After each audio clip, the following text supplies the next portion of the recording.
នេះគឺជាតំបន់កោះនរាក្រុងភ្នំពេញឆ្នាំ2026តើនៅក្នុងកោះនរា2026នេះមានអ្វីប្លែក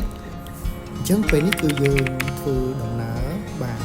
ចេញពីតំបន់ផ្លូវជាតិលេខ1ហើយឆ្ពោះទៅកាន់ទឹកដីនៃទីក្រុងរណបកោះនរាតែម្ដងអញ្ចឹងយើងជិះទៅត្រង់ដល់ពេលទៅត្រង់នេះគឺមានរបងមួយ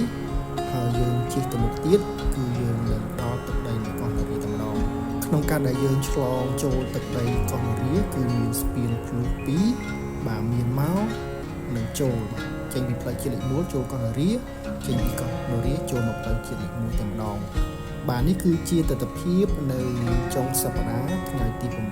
8ខែ8ឆ្នាំ2026បែកខាងនេះគឺតំបន់បាទនៅយើងជិះទៅត្រង់ទៅគឺតំបន់ជាពិវត្តបងប្អូនឃើញបាទមានការរៀបចំហេដ្ឋារចនាសម្ព័ន្ធបាទដោយថ្នល់មានអគារពាណិជ្ជកម្មផ្សេងៗផងដែរអញ្ចឹងខ្ញុំនឹងនាំបងប្អូនទាំងអស់គ្នាបាទទស្សនានៅទស្សនវិជ្ជានៅក្នុងកោះនរាតែម្ដងហើយយើងជិះតាមផ្លូវមាត់ទន្លេបាទមកចំហៀងដៃទន្លេបាទរហូតដល់មាត់ទន្លេហើយឆ្ពោះឆ្លងទៅស្ពានកោះនរាចូលកោះពេជ្រតែម្ដង